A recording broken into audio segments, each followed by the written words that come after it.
কি রে বাপ, তুই আমাদেরকে এখানে নামালি যে? আমরা এখানে কি করব? তোমরা এখানে একটু বসো, আমি এক্ষুনি আসছি। বেশি দেরি করিস নি বাপ, অচেনা জায়গা, আমরা তো এখানকার কিছুই চিনিনি। এই নাও। এই সেই জায়গা। কি জায়গা? কি বলছো তুমি? জানো, খোকা আর আসবে না। আসবে না মানে? হ্যাঁ, এটা কোনো সাধারণ জায়গা না, কি বলছো তুমি? এটা বৃদ্ধাশ্রম।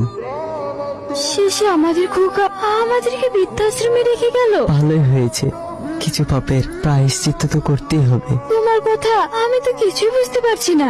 মনে করে দেখো, একদিন তোমার জন্য আমি আবার আব্বু মাকে এই বৃদ্ধাশ্রমে রেখে গিয়েছিলাম, আর আজ আমাদের কোকা তার বইয়ের কথা শুনে আমাদেরকে এখানে রেখে গেল। এখন এটাই আমাদের আসল ঠিকানা, আপন ঘর। কি আপনারা এইভাবে কান্না করছেন কেন? নিজের পাপের জন্য। কি এমন পাপ করেছেন?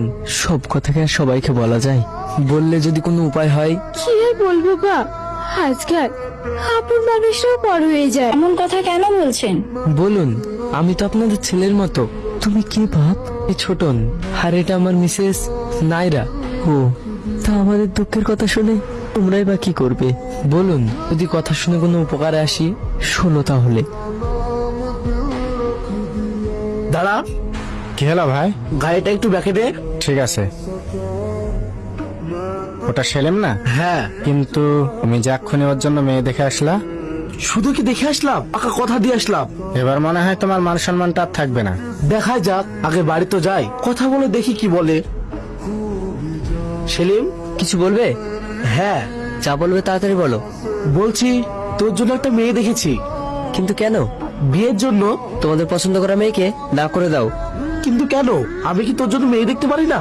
না, এখন আমার বোঝার বয়স হয়েছে, তোর আমি ছোট শিশু নেই। ঠিক আছে, কিন্তু দেখো, এ ব্যাপারে আমি বেশি কথা বলতে চাই না।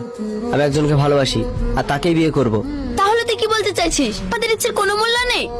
আমি তো তা বলিনি, আমি শুধু বলেছি আমার ইচ্ছেতে বিয়ে করব আর হাসিকে বিয়ে করব।